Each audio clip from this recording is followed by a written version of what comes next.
You're listening to Comic Reflections, JLMay Special 2017. I'm your host, Nicholas Prom. And I'm Spencer Valadez. Comic Reflections is proud to take part in this awesome podcasting crossover. This is year 2, the second annual JLMay. Yeah. For those of you, the uninitiated, and I said that really weird, this crossover takes place between us and 11 other podcasts, each of us covering one issue of the 2006-2007 series Justice by Alex Ross. Mm-hmm. And Chapter 1 is from the Fire and Water podcast, Chapter 2 by Supermates, Chapter 3 by The Idle Head of Diabolou, that's the Martian Manhunter podcast. Uh-huh. Supermates is the husband and wife geek cast. Nice. Which, they're not the only one, but their show is fun. Yeah. Fire and Water podcast, obviously the Aquaman and Firestorm program. Yeah. Chapter 4 by Views from the Long Box. Michael Bailey, one of his many podcasts. But Chapter 5 will be covered by the Pulp 2 Pixel podcast. Chapter 6 by the Lantern Cast. Wonder what that show's about. I know. Right? Chapter 7 by the Shazam Cast. Chapter 8 by Comic Reflections. Hey, that's us. Yes, hosted by the most eligible bachelor in podcasting, me. Oh, that's true. Yeah. Anyway, a cry for help. Yeah, you're married. Chapter 9 by the Silver and Gold podcast, which is a Captain Atom and Booster Gold podcast. Oh, okay. Yeah, I think that's right. Yeah. Chapter 10 by The Power of Fishnets, which is the Black Canary and Zatanna podcast. Nice. Chapter 11 by Waiting for Doom, the Doom Patrol podcast. Right.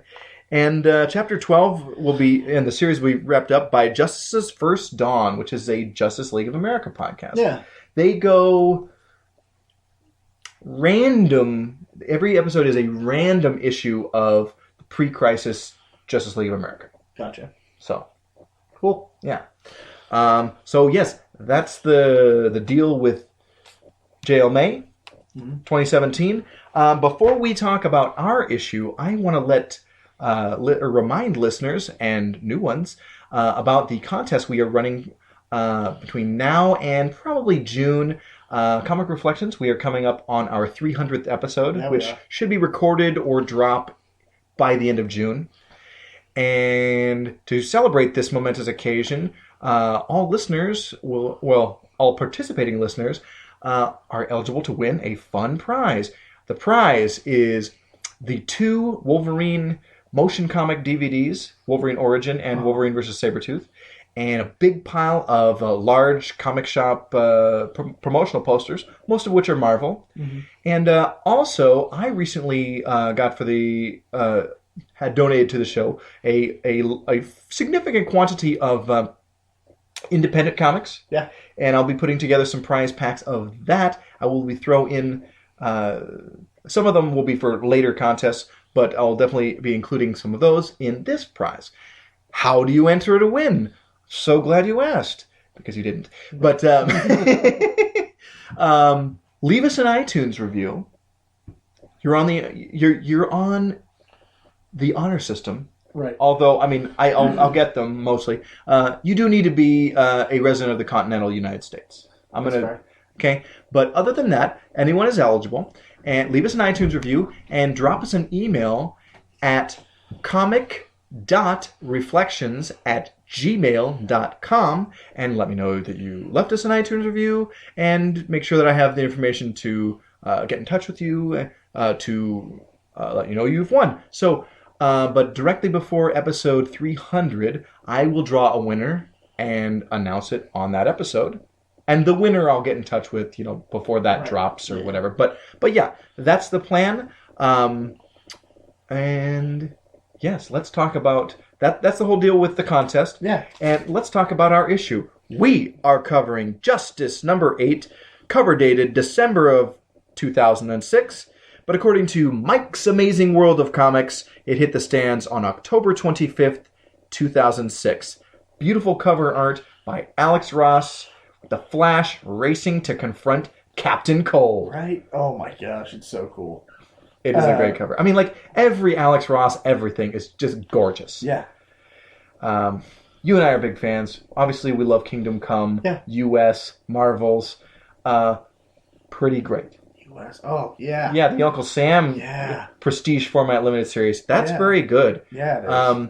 It's interesting. I found it somewhere. Yeah, you own it, and you let me borrow it. Yeah. A great little series, surprisingly non-partisan.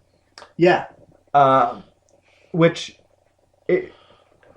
going either way could like sour a lot of people on it. Yeah. But I think it raises a lot of valid concerns and questions about America. Yeah. And I think it's a great book that everyone should read. Yeah. And who better to do that than Uncle Sam? Yeah. Right? I love it. Let's see. Chapter 8 of Justice is co-plotted, by Alex Ross and Jim Kruger, and then scripted by Kruger. Penciled by Doug Braithwaite, who I know his name, but I can't connect him to any specific project. Okay. I think that his pencils are more layouts.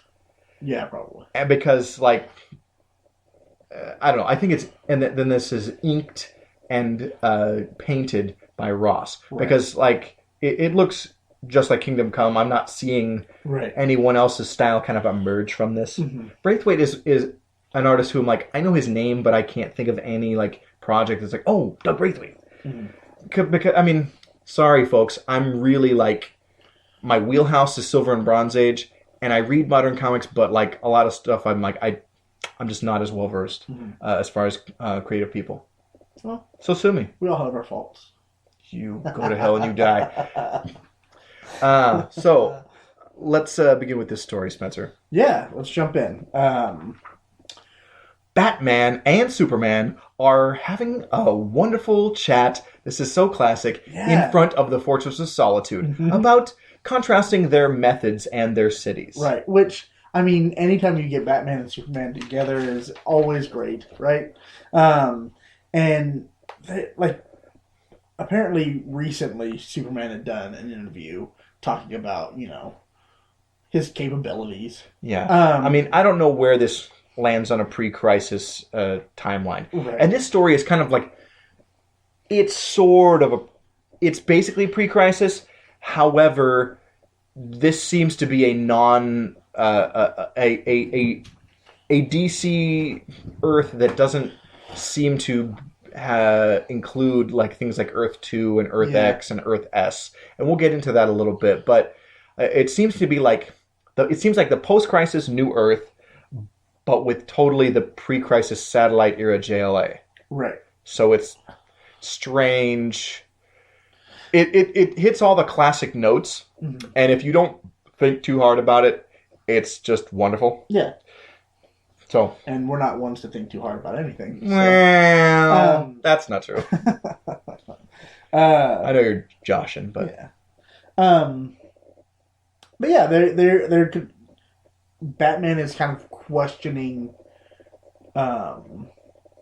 Superman's kind of methods. Yeah. And it's like, Superman says that Batman, uses fear, and that by Superman, people, Batman fights people who hide in the dark and whatever, and he uses that. But Superman being so open about what he can do, and being a public figure, with Batman contrasting being more in the shadows, criminals have nowhere to run, and they know it from Superman. So it's a very a very interesting dynamic to bring up. And one thing I like that Batman mentioned is that they've been living in this kind of world where all of their secrets are hidden and in the darkness, like in Gotham. Yeah. But now someone's been able to look through the walls and just pinpoint exactly who they are, who their friends are, who they care about, who they love, who they... Yeah. And it's as if, later, we have Injustice as a video game and comic book where Superman turns evil, okay? And this is like, what if the villains had X-ray vision too? Right. Yeah. So there's a lot of interesting, themes at play here, and a lot of things that are kind of like never out and out brought up in a lot of classic comics. Yeah. That are totally addressed here, and I like that. Yeah. The examination of the relationships and how all these characters work together. Mm-hmm. Not just as a superhero team, but how it all fits in place. Does that make sense? Yeah. Okay. We got a beautiful couple of pages of Superman flying over the Earth and seeing the cities that Brainiac has built for the now healed poor and infirmed. Right. And Superman takes off to outer space, and he's kind of looking down, flying over all these things, and it dawns on him. Of course, it's Brainiac. Yeah, and we mentioned this kind of pre-show that I felt that maybe Superman should have kind of guessed at this a little sooner. I feel like in some ways, yes. I mean, because like shrinking cities is Brainiac's bag, baby. Right. Like, that's his classic thing. He shrunk Kandor, and so on. But this is kind of like Brainiac kind of learns a new trick, so to speak. Yeah, a little bit. Part of it, I think, is him teaming up with Luthor, which is always classic. Yeah. The Luthor and Brainiac team-ups, I'm like, why is there not an omnibus trade of these stories? That'd be cool. That'd be really cool. I would shut up and take my money if there was a pre-crisis Luthor and Brainiac team-up omnibus. Mm-hmm. I mean, like, that would be awesome. Yeah. And there's many of those stories. Yeah. We finally realized, definitely Brainiac. And then we transition to the desert. Where Captain Cold has set up a little kingdom or fiefdom for himself. Yeah. And of course he's confronted by the Flash. Who had been rescued an issue or two before this. And the Flash is, like, really angry. I don't know. I didn't come across... To me, he didn't read as angry to me. Oh, for me, he did. Oh, okay. Especially when you poisoned me, Cold, you tried to kill me. Like... Oh, when he says, I love, he has a great line. He says, you didn't try to kill me. You killed everyone that would have killed everyone I ever tried to save. Right. And I'm like, okay. Yeah. That's awesome. And I think there's this, like, righteous anger that Barry gets that is... And this is a kind of righteous anger that is in the right. Right. Okay. And it's right to be angry because Captain Cold's motives are that of a petty criminal. Right. For his personal gain, he would eliminate the Flash, this incredible force for good. Mm-hmm. And I think we don't get a lot of backstory with the Flash in this series. The Flash is fairly underserved in this series. But You're right. For the most part, the Flash rogues really aren't out to kill the Flash. No, I mean, like, they'll rob the banks. The rogues they're street level supervillains, right? Only a couple of his villains are real killers and world beater types, right? Gorilla Grodd and the Reverse Flash. Yeah, Grodd, who's well served in this series. Yeah. But I think because Snart was willing to let Barry die. Yeah. And let everyone who could be saved die at the same time. Yeah.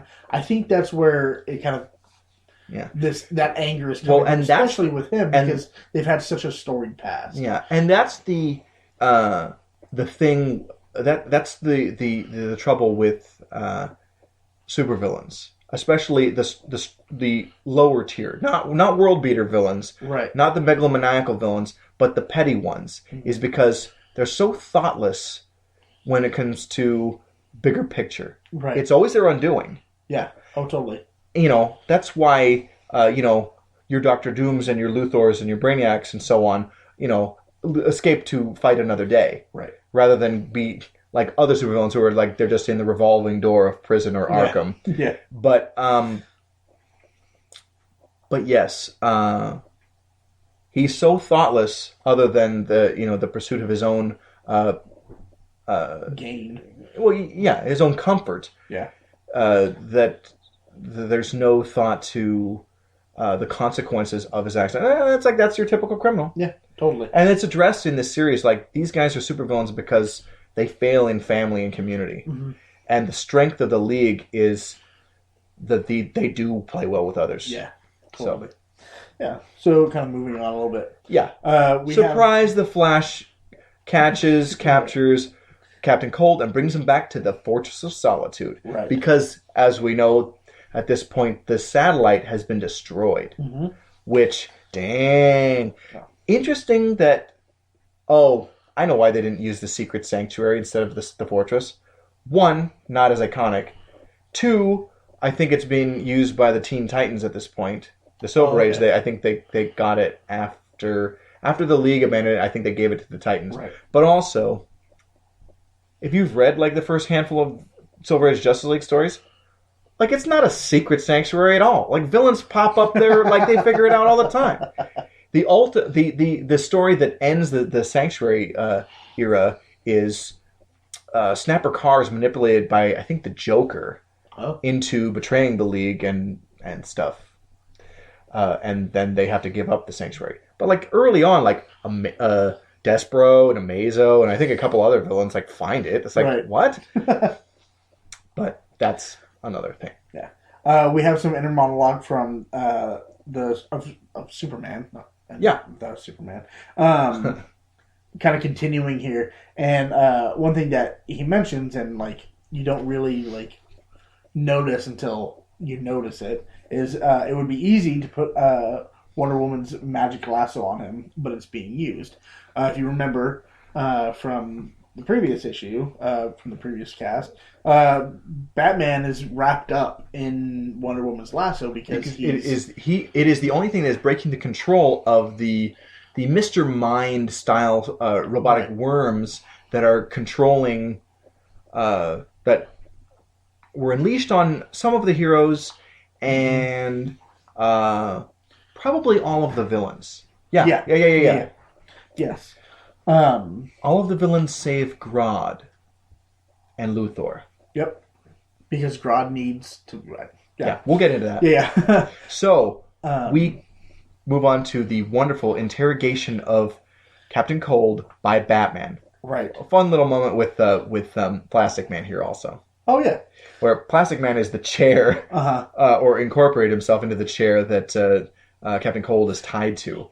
Not now, Plastic Man. Sorry, Bats. Plastic Man is so much fun, but I really prefer him in an ensemble, not solo. Okay. I'm not very interested in him solo. We'll talk more about Plastic Man in a bit. I appreciate his comic relief, because this is kind of a heavy book. Well, and plus... especially comic relief against Batman, the grim, Dark Knight. Okay, exactly. And so we have Batman essentially threatening Captain Cold by taking his fingers off. Yeah, and the implication is that he would use the cold gun to freeze them off. Right. Yeah. And so we have a very panicked look of Snart in the last panel here. Something I kind of wanted to mention while we were going through this was the likeness. I mean, okay, Alex Ross uses real people often as models for his characters, and I think this is before Daniel Craig really emerged as a star. I want to say, so. Yeah. But the look of Ralph Snart is somewhere between Ed Harris and Daniel Craig. And I like that. I'm like, this looks like a real guy. Yeah, totally. This Batman totally looks like George Clooney, kind of. Yeah. George Clooney in a classic Batsuit. I will say Batman and Robin is an abomination of a film, but it's not George Clooney's fault. No. He got a bad script and a bad director, but you have Clooney, who is a fine actor, doing the best he can in a terrible movie. My only little issue is that I never think of Clooney as like a real action star. I mean, he's done action. He has, but it's never his like. Well, and here's the thing: Batman is a multifaceted character in that he's the great detective, and he's a man of action, and this and that. So I think Clooney is certainly an actor with range. Yeah. Although he plays a fairly serious type that he's relatively in, but the guy's good, and I think his facial features in the cowl, like he looks like a classic Batman. Yeah, totally. And for me, I don't think that Clooney is the model for Alex Ross is using. That would be a weird choice, I want the Clooney. Right. Oh, that movie was something. But it kind of looks like that, and it works for me here. Yeah, that's what I'm saying. I think Clooney as Bruce Wayne. I think he can nail it. He was a good Wayne. I think he's got that bachelor life. He lives that. He did for quite a while. I think it's a perfectly fine Batman in a terrible Batman movie. Yeah, that's true. Yeah. Tonally very wrong. Yeah. But yeah. Anyway, let's get back to this. Okay.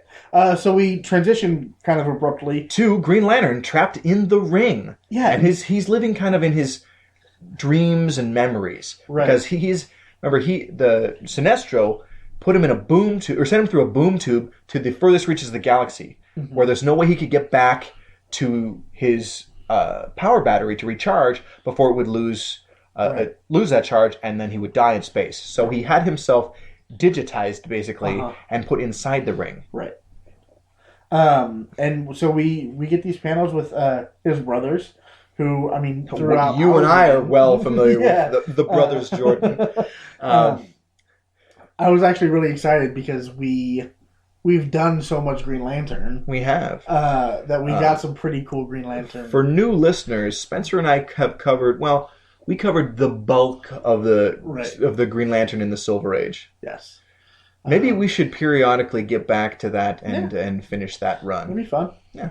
But anyway. And so they're having conversations, and he's explaining to his brothers that he is Green Lantern. Yeah. But he's also a test pilot, that things will be, fine. And they're just kind of they're frustrated with him, and they're he's a dreamer, and they're more straight shooters. Absolutely. Even though, we read the Silver Age stuff, one of his brothers is a bit of a clown. Yeah. But still more of an adult than Hal. Yeah. In a lot of ways. Wait, you don't want to see me flyer? We're not kids anymore. That's to a dreamer, to someone who is always ready for the next adventure. That's... And remember, their father was a test pilot too, and he was killed. Right. And so I can understand why the other Jordan brothers are I don't want to even think about airplanes. Right. And it's strange that Hal, I must be to them, that Hal is so fixated on it. Yeah. Because he obviously he loved and idolized their father. Mm-hmm. That's not here. That's just subtext of yeah. You and I read all this stuff, and so on. I'm sure the Lantern Cast guys are coming up with the same stuff. Sorry to retread. But we immediately jump back to the Fortress of Solitude. So we have the Atom, Superman, and the Hawks. Mm-hmm.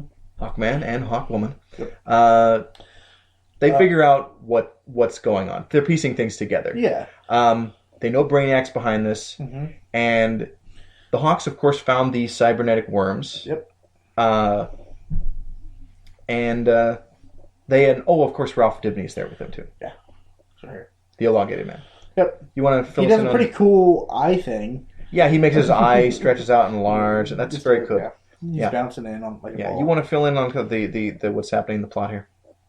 Yeah, they're basically researching, trying to figure out, one, what these things are, what their capabilities are, where they came from, where Brainiac got them, and what the next step is, and how are they going to get around?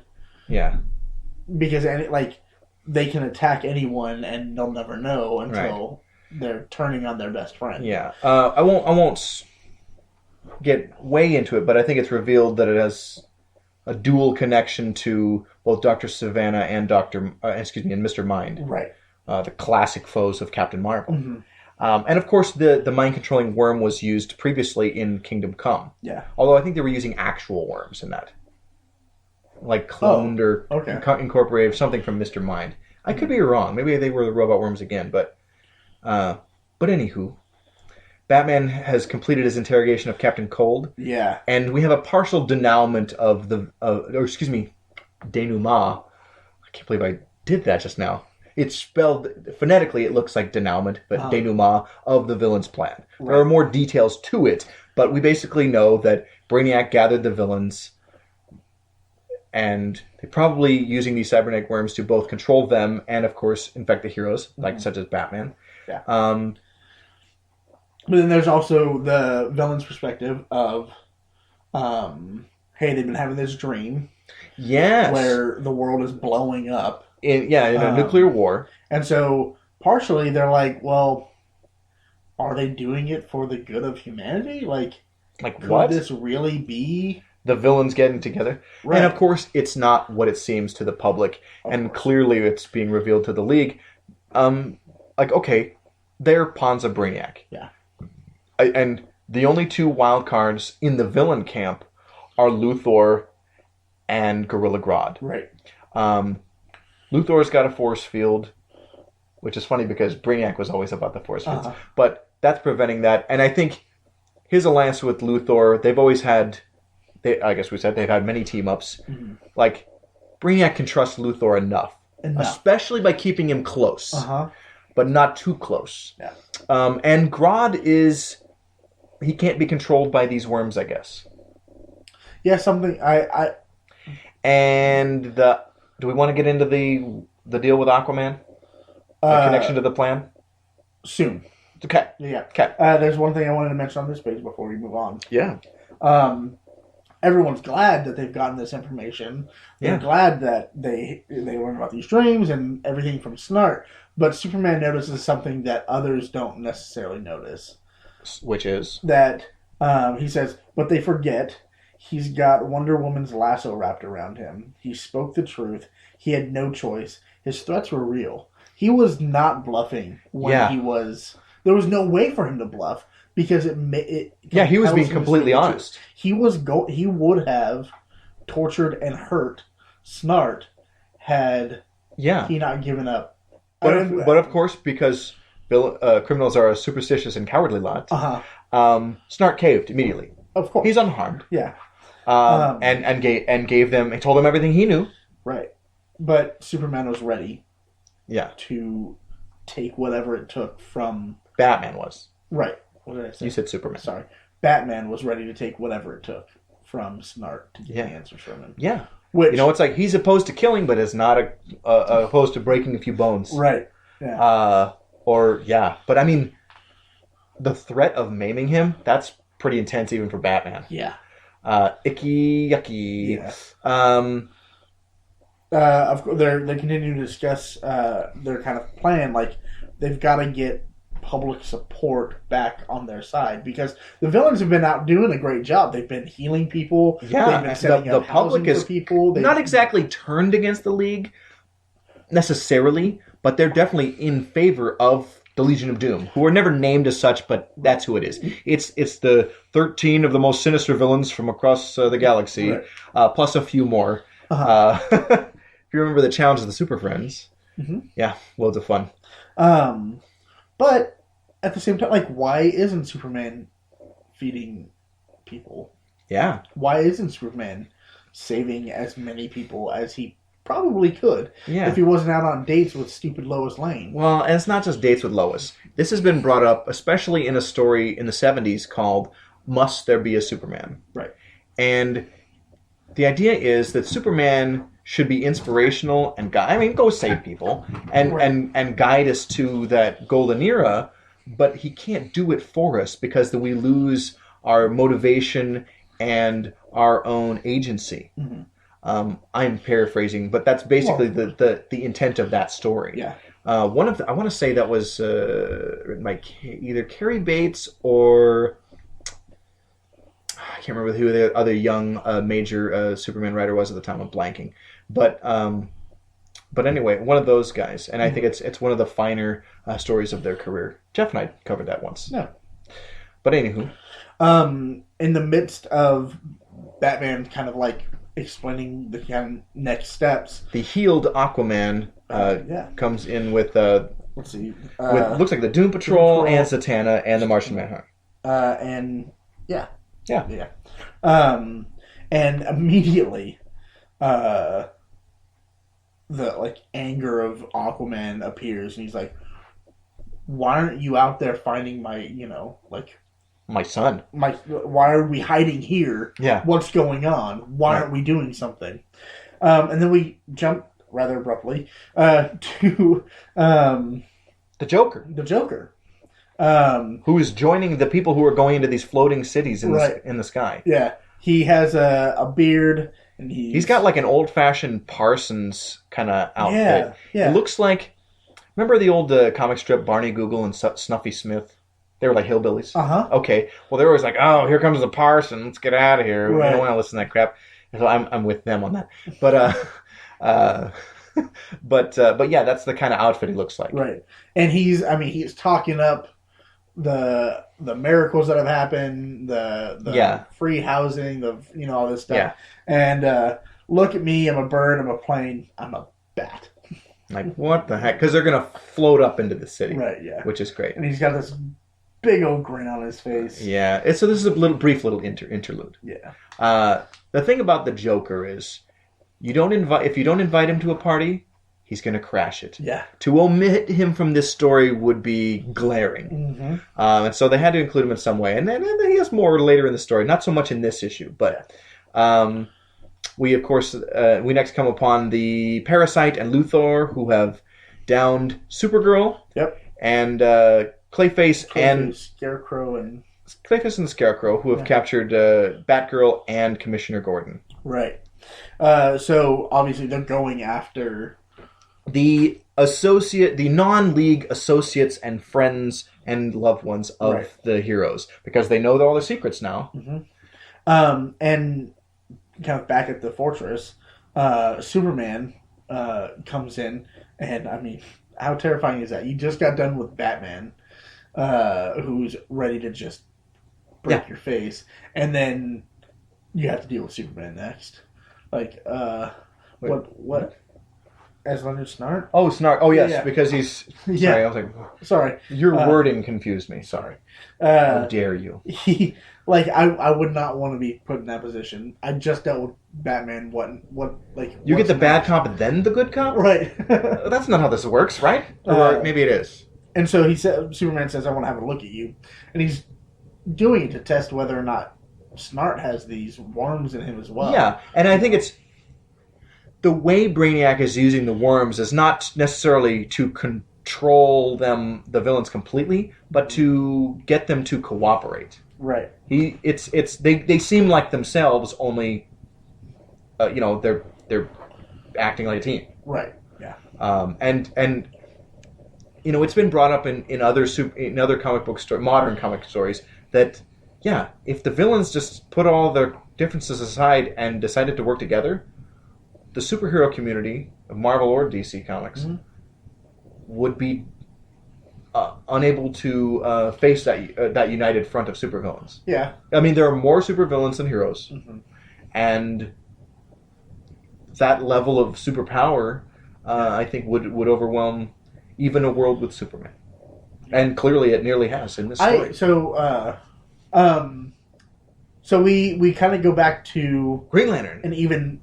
an even younger Hal Jordan. Version. He's just swimming in his memories and his dreams, and it's him playing in the sandbox with a little airplane as a boy, and his brothers are like, again, oh, why do you got to play? Come play with us. Don't be He's like, I have my dreams. Yeah. And then he's visited by the Phantom Stranger. Right. I was so excited. Yeah. Oh, it's great. I mean, this is my second reading of this series. I haven't read it in years. All right. Yeah. Is that the same for you? No, totally. Yeah. The Phantom Stranger, who technically is a member of the Justice League, but he's not generally just out superheroing. His adventures are of a different flavor. Yeah.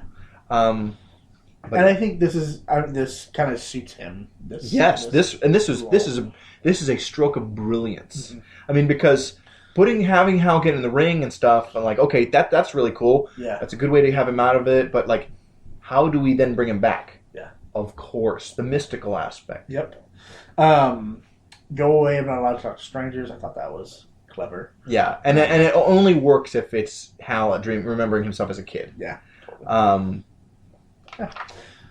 And we'll get back to that again. Right. So then we have it totally looks like the Hall of Justice from Super Friends, but it's in Right. the fortress. The League are gathering, and there's some conversations. Captain Marvel and Wonder Woman having kind of a tender conversation. A rather intimate, like... Yeah, of like moment. intimate friends. Right, yes, of course, of course. You know, they are both magic. The origins of their powers are... of their superhero-dom is... of both of them is magical. Wonder Woman has been poisoned by Cheetah with the Centaur's blood. Yeah. And of course, this is what killed Hercules. And it's slowly killing her. Exactly. And she like really kind of lays it out for Captain Marvel. Yeah. Where she hasn't done that with anyone else. She's like, I'm fine, I'm dealing with it, it's okay. Yeah. But she's not dealing with it. There's nothing she can do. Right. One of the things I think is so brilliant about this story is one, how wonderfully Captain Marvel is woven into a classic DC story, because pre-Crisis, Captain Marvel was part of the multiverse. He was on Earth S. This seems to be a story that takes place all on Earth 1 or like New Earth, where there's no multiverse. Right. Or unconnected to one. And it's the same. We're going to talk about Plastic Man in a minute here, but you know, he was from Earth X. He was one of the Quality Comics heroes, and again, not necessarily part of the main DC universe, but here he is.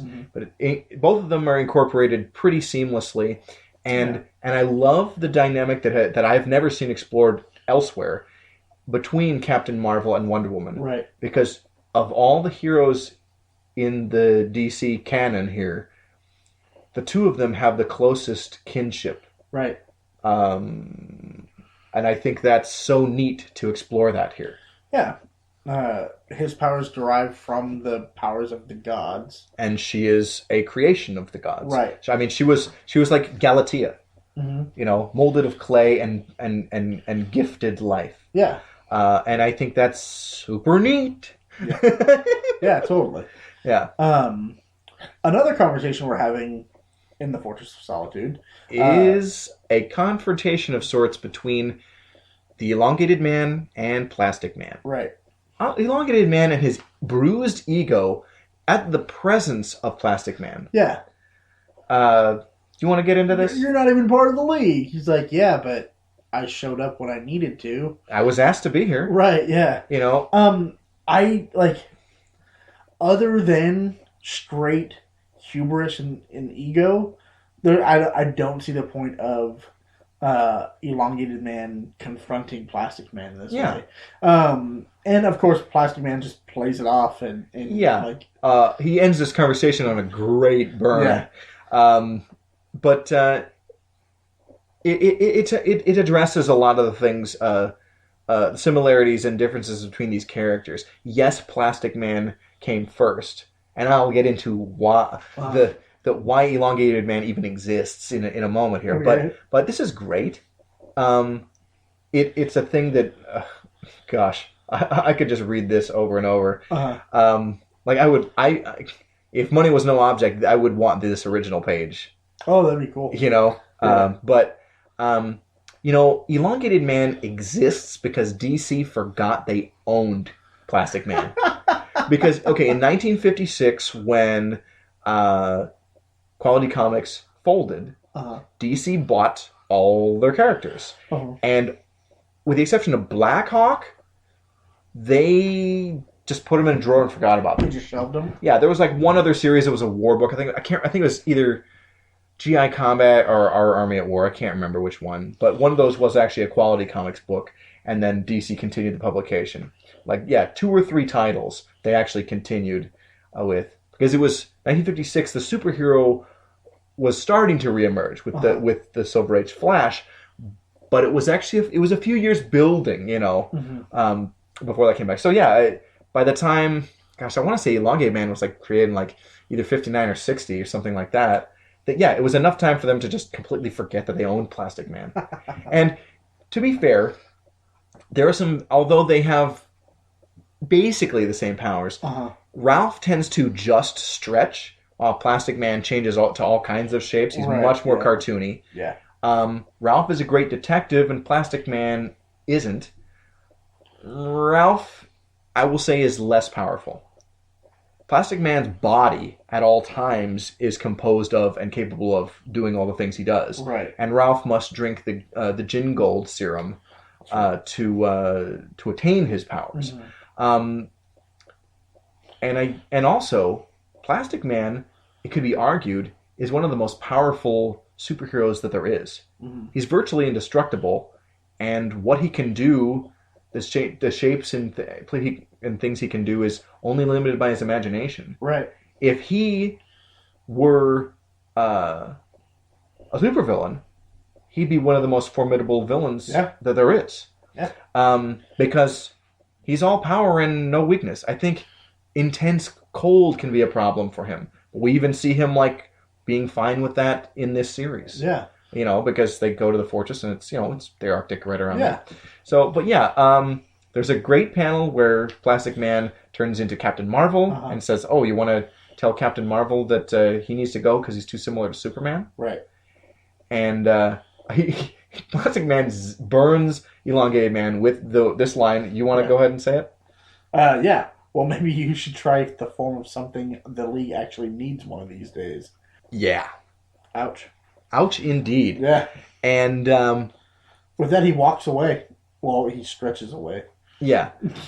Serious burn. Of course, that is foreshadowing for the Elongated Man to have a great moment. Yeah. And a heroic one. Absolutely. Not in our issue to talk about, but I just want to say it's rad and it's coming. Absolutely. Back to Green Lantern. Back to Green Lantern, and it's no longer memories. It's Hal. He's kind of having to kind of answer some really hard questions from the Phantom Stranger. The Phantom Stranger. Because Hal's kind of saying, "I want revenge." Yeah. On Sinestro, and the Stranger says, if you motivate yourself by revenge, and you let that power control you, you'll become a villain. Mm-hmm. And it's not subtle at all. Allusions, of course, to him being Parallax. Yeah. Much later. I really love what Phantom Stranger says here. Don't go back for revenge, Hal Jordan. You've just seen what becomes of an Earth you try to remake with your own will. So you remember after Coast City was destroyed, he tried to rebuild it all with the ring power. Right. And then the Guardian says no, you cannot do that. Yeah. And then he rebelled and Parallax happened and it was bad. Yeah. The Lantern Corps was devastated. Mm-hmm. Yeah. If revenge is your idea of justice, you'll only find yourself trapped in another world of your design where everything and everyone has to resemble you. The ring was given to you, Hal. Don't let the power own you. Now hurry, your world needs its hero. Yeah. And that's awesome. And it also plants a seed for a payoff confrontation later in the series with Sinestro. That's great. Absolutely. I really feel Hal at some point is I think he has a small amount of fear of becoming like Sinestro. Yeah, and the thing is, what leads to his the fact that he's such a great hero is that yes, his power is based off willpower. Yeah, and that he's considered the man without fear. Yeah, but Daredevil's considered the man without fear. But, come on. Okay, but the fact that his biggest enemy fights using the power of fear. Right. He's the biggest enemy of fear then. I'll say that. Yeah. Also, here's an intercompany crossover that I want to see. Okay. Green Lantern and Daredevil. That'd be fun. Having them against the Marvel Comics Scarecrow and Sinestro. That'd be fun. Because I've always kind of felt that Daredevil has some of the kind of same aspects as Green Arrow. They can both hold their own when it comes to knocking you down a peg. Yeah. As far as his view of law and order, right. Daredevil falls somewhere between Green Lantern and Green Arrow. Absolutely. Because he's very straight in some ways. Yeah. And also very much the liberal guy that Green Arrow is. Right. Yeah. But anyway, and then we enough about have Daredevil. it might be my favorite. Like, This is a great panel. It's a full-page splash. Of course, Hal doing the oath because the Phantom Stranger brought him the power battery. Right. Hope you don't mind. I took the liberty. And then, of course, he's charges up and is going to head back to the Fortress of Solitude. Right.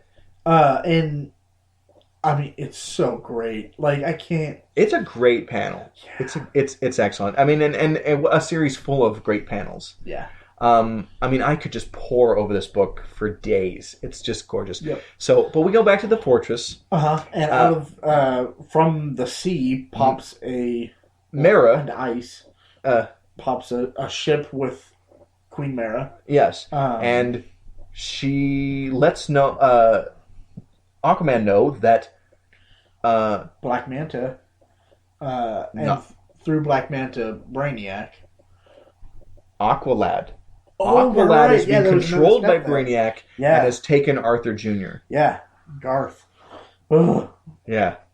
I have a friend who does. Do you ever listen to Teen Titans Wasteland, which has now become Tighten Up the Defense? Yeah, I think I've listened to. It's a great show. I've guested on it a couple times. Hub, the host of that show, he loves Aqualad, really? And he thinks it's his favorite Teen Titan, and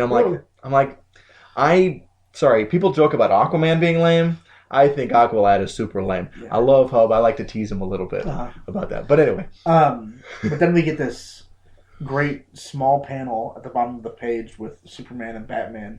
Superman asking Batman if they went after Aquaman's son, who else did they go after? So now they know they're knowing the crap. Right. They went after the Teen Titans. They went after all the sidekicks and their loved ones. They're playing dirty. Yeah, and then bursting on the scene, I'm back with Phantom Stranger. Hal Jordan's there. Green Lantern's Green Arrow. Green Arrow is surprised. That's a great look there. How great is it to kind of know that your team has survived a massive attack? Yeah, I mean, it's like the League has persevered through this. Yeah, Captain Marvel kind of mentions that. At this point in the story, you don't know how they're going to win, but you know they're going to do it. Right. And the coming how is part of the excitement here. Yeah. And that's such a classic DC element because, going back to reading a lot of Silver Age stories, there'll be some weird convoluted solution to a problem. Right. And this really is a callback to that. And I love it. Yeah. We have a nice little interaction between Zatanna and Phantom Stranger. Zatanna's role in this story is essential. Absolutely. Her ability to transport people around, and of course that gets into the following issues. There's 4 more issues after this one, right? Yeah. Yeah.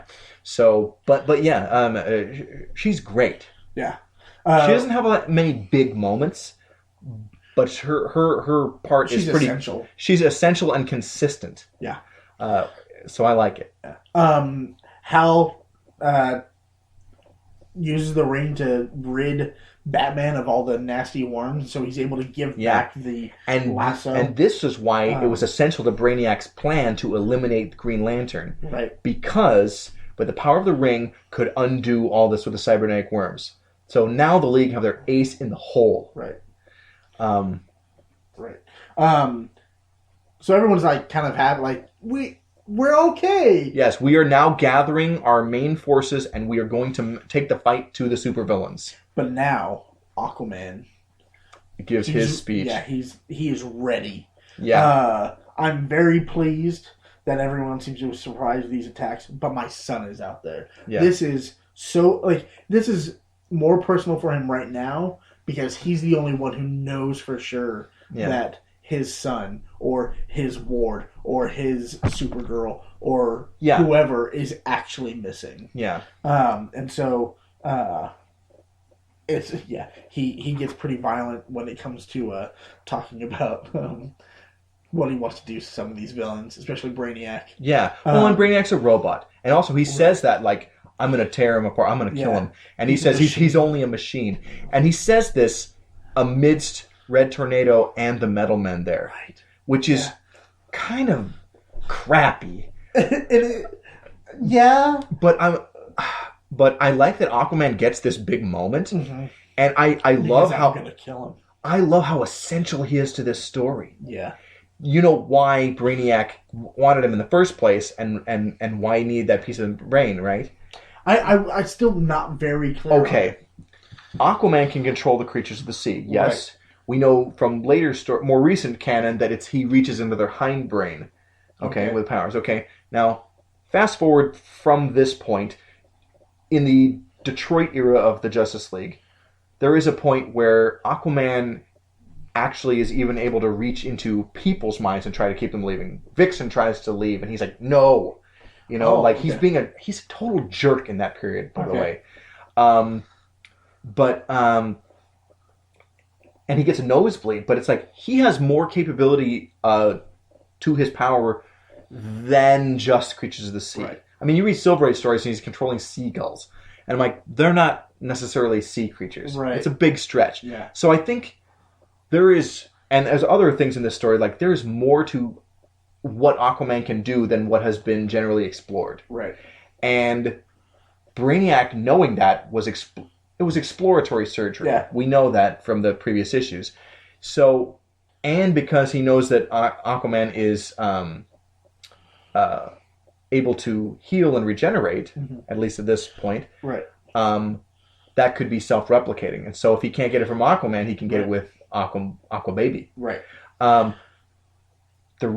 other key reason is it's trying to find a way to control Grodd. Yeah. Because the worms wouldn't work for him for some reason. Yeah. Because he's an animal, not a person. Mm-hmm.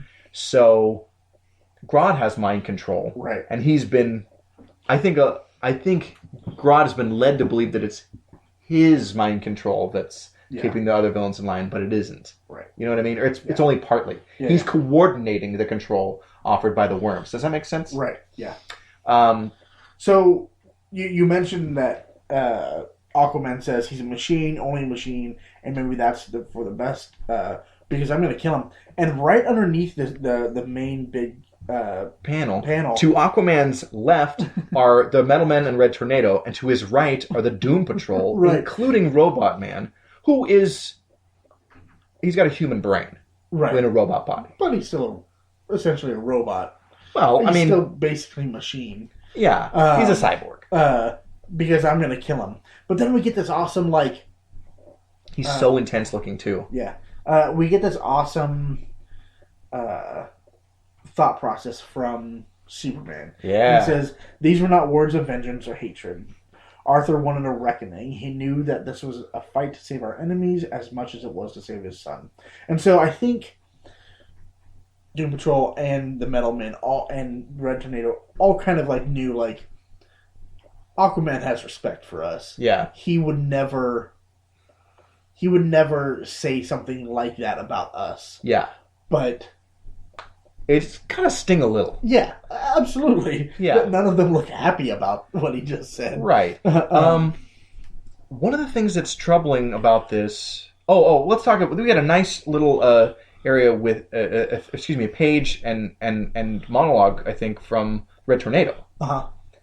Now it's now this is the reveal of, they've captured the sidekicks and their close relatives. And they're going to use the Titans and the rest of the Marvel family against the League. Yep. Which, dang. Yeah. It's cold-blooded. But it's so cool. I know it is cool. And it's a stroke of brilliance, really. It's and it's also a way to sideline them but use them effectively at the same time. And basically that's what this page is used for is, hey, they've taken our people. Yeah. All of our people. Steve Trevor, Gene Loring, Iris Allen, Barry's parents, Jon Stewart, the replacement for Hal Jordan. Right. I like that Red Tornado's girlfriend and adopted daughter get a shout out. Uh-huh. I mean, they get so little play in the comics. Reddy really is, he's not a well-loved leaguer. Uh-huh. And he's been fairly mistreated as a character. He hasn't really gotten a very fair shake, in general. Yeah. And I'll just leave it at that for now. I was like, I don't want to talk about Red Tornado. Even I, like, he looks cool, but I don't know. As a character, I'm kind of meh on him. He's just a machine. Yeah. And so finally we have Superman. We have kind of everybody. Yeah. My top 5 leaguers in the top panel. The Trinity plus Green Lantern and Green Arrow? Yeah. Flash isn't in your top 5, huh? Oh, you forgot about Flash. Well, this whole story who is not really in this issue, but of course has some great moments in the book? Martian Manhunter. Right. Yeah. Yeah. Of the Magnificent Seven, he has the least amount of play in our issue. Yeah. But there's so much going on. Mm-hmm. This is a really interesting point in the story. Mm-hmm. We all know the answer. We're the Justice League. We begin to prepare for the fight to come, a fight for our lives and theirs. And then we have a great little talk between Elastigirl and the Chief from the Doom Patrol. Yeah. I'm worried, Chief. Yes, my dear. What if the dream is true? So, still having to deal with that. There's a lot of layers to this story. They my really gosh. have to deal with the fact, what if the villains are doing the right thing? They're doing the thing that's going to save everyone from... But we know it's a ruse. Well, yeah, we do, but... and it's... I think the reveal is pretty brilliant. Oh, yeah. When it comes. Yeah. That's our issue. Yeah. So let's get into some of the minutia here. Okay. I want to talk about some noticeable absences from on the side of heroes and villains. Okay. I get so no Earth 2. Right. So no JSA. Yeah. And outside of Captain Marvel and Plastic Man, no really other elements of the pre-crisis multiverse. Yeah. Charlton heroes, no. Right. I didn't expect him. And the other quality comics characters, they're really rooted in World War II era. Yeah, no, you're so right. I get that. Plastic Man you can kind of do a different thing with. Yeah.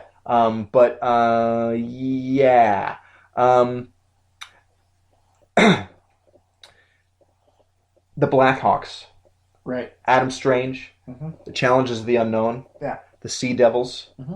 I get why the Sea Devils wouldn't be included, but through the Justice League, you've almost just been taken over. These are part of the hero community, even if they're not strict. They're not superheroes in the strictest sense. Right. So I get that why the Blackhawks and the Challengers and so on, those adventure teams. But if they are a hero entity in the world at this time, why wouldn't you call on them for help? Right. Adam Strange, you could say, okay, he must be on Ran at this time. Right. The Zeta Beam's taking him over there, but Firestorm, I know why he's not included. Why is that? Because he's the last pre-Detroit League hero to join the League. Right. And Alex Ross kind of stopped reading the League just before, comics for a time, just before his introduction. Oh, gotcha. So to him, he's not part of the classic DC. And to me, he is. I've been trying to piece out kind of the timeline here. And because, I know the Black Manta kills Arthur Jr. And I know that by 1960 something, late in the 60s, the Doom Patrol are killed. Right. And this is the classic Titans before Mal, or the earliest line of the Titans is before Mal or Lilith or some of the late Silver Age editions. So I'm like, I guess this is Silver Age, not Bronze Age like I was thinking. So it's it seems like is this early in the satellite era? It doesn't quite work. If this takes place in 1968 or 9, publishing wise, I guess that kind of works. Yeah. But this could also be the Bob Haney verse, right? Which would make everything make sense. What if this is just a story? Just a story. Yeah. Imagine a story. I have no problem with that. Yeah. Oh, no. And I think DC's strongest work is pre-Crisis in general, but pre-Crisis or post, the Elseworlds or the quote-unquote imaginary stories are some of the finest time. Yeah. Because you kind of just like set the established continuity to a side and just tell stories. Yeah. And play with the mythology, the tapestry of DC Comics. Yeah. I mean, like, look, if Marvel Comics is Star Wars, then DC is not Star Trek, but Doctor Who. Yeah. And it's that tapestry.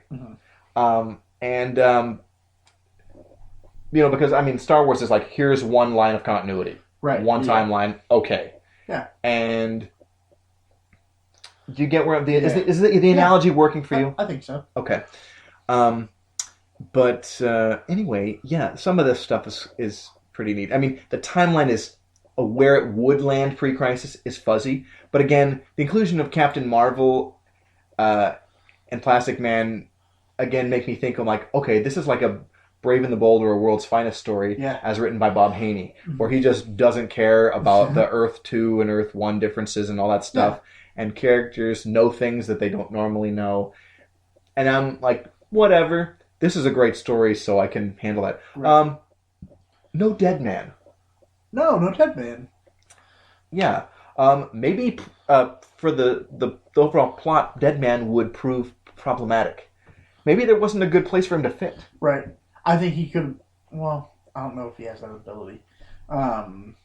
This has to be like 1969 at the latest, if we're going with an actual timeline. Because none... Oh, no! With the exception of a boom tube, none of Kirby's Fourth World stuff is in here. Oh, right. No New Gods, no Mr. Miracle, no Darkseid. Right. Yeah. This is such a fun thing to speculate for me. Right. Trying to nail this down and just like, there's... I can ballpark it, but I can't quite make it fit. And that's okay. Yeah.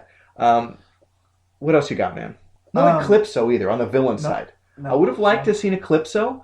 I'm trying to think other major villains that I think... Again, where would Eclipso fit? Yeah, and of course you just have to figure out, like, where those characters... Like, Deadman. Deadman is fun. Yeah. He'd be cool. I would love to see Alex Ross do Deadman. But... Oh, well, I mean, he did Deadman in Kingdom Come. Oh, right, but I'd like to see more. Yeah. You know? But... Getting that character to fit somewhere is odd. I think Adam Strange would have had it would be a weird... It would take too much time to like try to fit him in here as well. Right. Yeah. And the adventure teams that I mentioned, the Blackhawks and Challengers and so on, that's a lot of guys in uniforms who essentially do the same thing to try and cram into a panel. Yeah. It would have been cool to see them fighting the Brainiacs. Yeah. In one of the Earth sphere or the World sphere things. Those city spheres. Yeah. Having the Blackhawks attack one of those would be awesome. Yeah. But, I mean, we could speculate about this all day. Yeah. But, and not only that, are those characters not involved, but like also like some of their Doom Patrol villains are weird, but like none of their villains are in here. Right. Monsieur Mallah and the Brain and Madame Rouge, not there. Right. The Challengers villains like Multi-Man and Sponge Man, not there. Mm-hmm. But yeah, it's interesting. But I could complain about this so and so wasn't there. The DC universe is huge. Yeah. I mean, like, I'm glad they didn't try to incorporate time travel into this just so they could try and shoehorn the Legion in. Right, yeah. Although they do get a moment in issue 12. That's all I'll say. No Guy Gardner. This is long before Guy would have been on... I mean, he existed in DC Comics, but he didn't become a Lantern, per se, until Crisis. Till right before Crisis. Was when he debuted. Mm. So he's in Crisis or just... Yeah. He appears Crisis time. See. Who else? We're great. This has to be around 69 or so because again, none of the Kirby stuff really. Save a single use of a boom tube, but no Black Lightning. Oh yeah. He'd have been useful, or just cool to see. You know, I like the character. He's getting his own TV show. Can you believe it? Is he really? At least a pilot has been ordered. Yeah. Really? Yeah. Which is great. I hope that succeeds. I hope it goes gangbusters. I really do. I want to mention Flash. I feel like a little underserved in this series. I think we mentioned that, but we did? Okay. I mean, he gets some moments, but not to the extent that Green Lantern does, right? And some of the others. But I mean, you can't. I mean, geez, I would love Alex Ross to do a 12-issue maxi series about each of these characters. Yes, just like... so cool. Yeah. Let's see what else can I have. Just kind of restating the importance of magic in this book. I mean, we have Wonder Woman, Captain Marvel, Zatanna, Phantom Stranger. Without those magical characters, a lot of this breaks down. Yeah. No, I mean, magic is very important here, and also magic is so important to as a counter to Superman. Yes. It can't always be a kryptonite, and I know it's in other stuff, and I loved it's earlier, but I loved of course, cornering Superman and waylaying him and laying him low with the combined power of the Parasite, Grundy, Metallo, and Bizarro. That's awesome, right? That's one of my favorite moments in comics, and it happens in this series. It's great. How brilliant a coordinated attack from those guys, and then they still fail. Yeah, because it's Superman, right? It makes sense because he's other dimensional, but Mixiospitalik. No Mixiospitalik. He wouldn't fit in this story. It wouldn't work. Yeah. There's no way Brainiac could control him. So, one thing we must know, this takes place during a 90-day period when Mixiospitalik cannot return to Earth. Right. Yeah! He was recently in Supergirl. Oh, was he? Oh, I think I heard that. I haven't kept up with the show. I want to watch it because Superman's on it now. Yeah. And I heard season 2 is way better than the first one.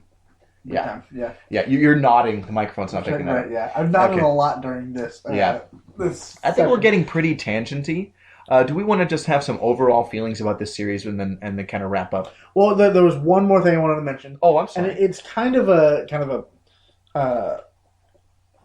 for me, it's a nod to what we've done previously on our show of Comic Reflection with Green Lantern. We talked a lot about the power that Green Lantern has with his ring. Yeah. And how in modern comics we see a lot more of the straight construct. And some of the other utilitarian functions of the ring, they're used, but they're kind of downplayed. Right. And there were a lot of weird things he used the ring for in the Silver Age that just don't get done now. Right. But we see that in here. Yeah. We see him digitize himself into the ring. Yeah. He did that first in that story with Merwidden, that little wizard who lived inside the ring.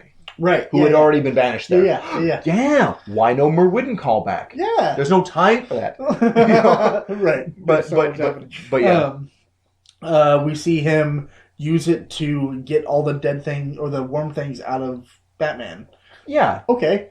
He just does it. Yeah. There were a couple other things in this storyline I can't remember.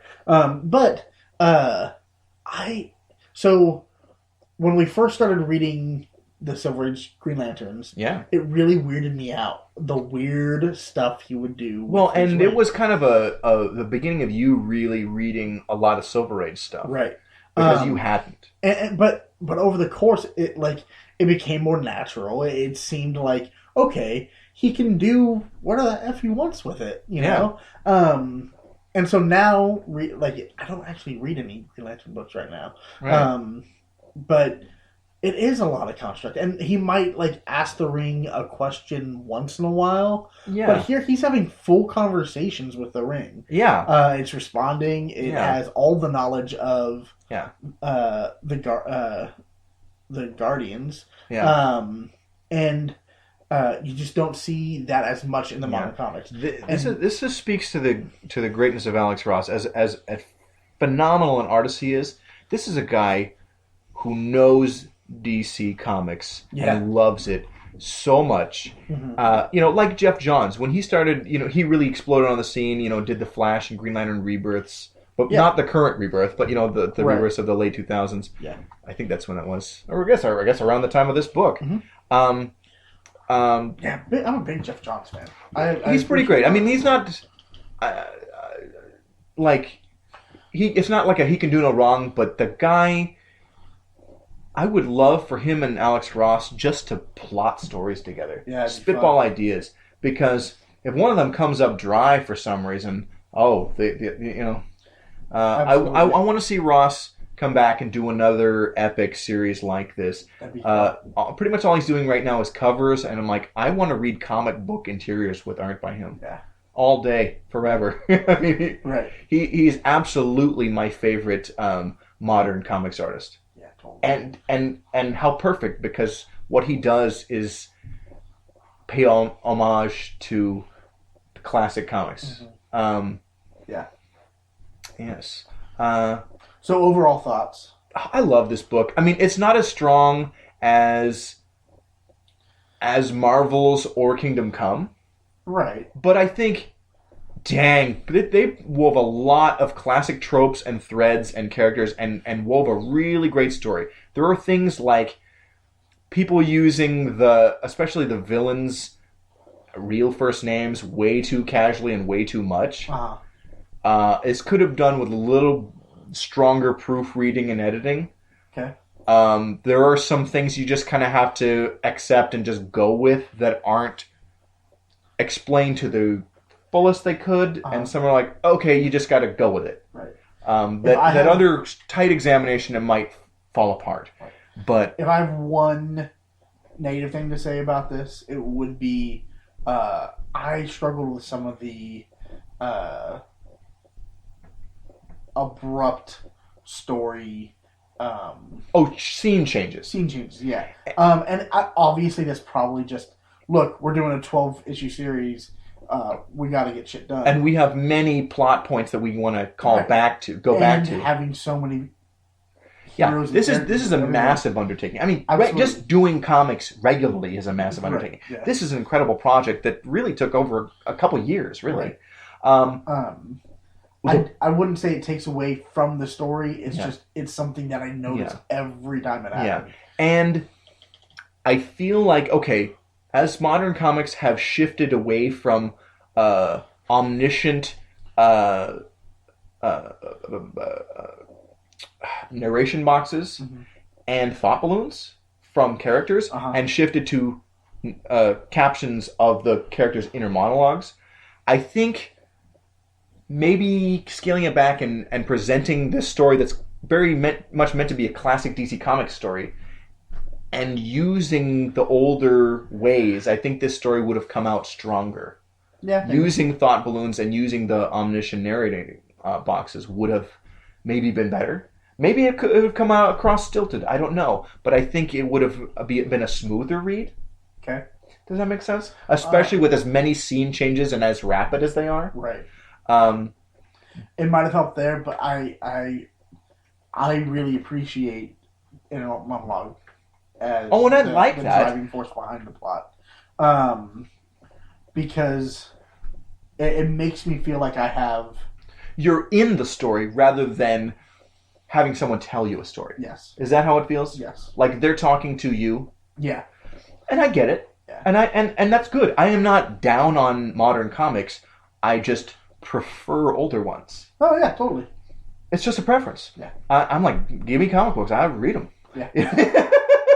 Right. But yeah. Overall, I really appreciated this storyline. This is really good. It's really fun. I loved seeing classic characters that I hadn't thought about in forever. And there's got to be ones that I know you're not terribly well versed in. Right. Metamorpho, I'm glad he got as much play as he did in this. Right. And he had a really important task later on in the book. Yeah. Yeah. So, yeah. He's the first person to reject membership for the League. Really? They offered it to him and he said no. Turned down. That's right. Because he wanted to be cured. Oh, He didn't want to just be a superhero forever. Gotcha. But I mean, eventually he resigns himself to that, and then in post-crisis, early '90s, he joins Justice League Europe. Gotcha. Because I think the Outsiders kind of fell apart. Yeah, I want to be in Justice League like Hawaii. Yeah. Okay. Or that's kind of like Justice League the Caribbean. That's kind of like being like the Great Lakes Avengers. Like, come on. Yeah, right. You chill with like a pina colada. Okay. Sweet. Is that what superheroing is? Chilling with pina coladas? Yeah. No. Justice League Caribbean. You might have to fight some pirates. Gosh, like the Phantom. Yeah. The Ghost Who Walks. Gosh, that's a character I love. I wish he had a rogues gallery of villains. That's the weakness of the Phantom for me. Uh-huh. But I love that character. Yeah. Anyway, we're getting really tangential. Way tangential. Are we about ready to wrap up here? We are. Okay. Let's do it. We want to thank we want to thank the organizers, especially Hicks from Waiting for Doom, for organizing JLMay last year and this. Yeah. And shout out and thank all of the other participants. Please, listeners, go subscribe to and listen to all the other podcasts we mentioned at the top of the show. This has been Comic Reflections. Until next time, we'll see you in the funny pages.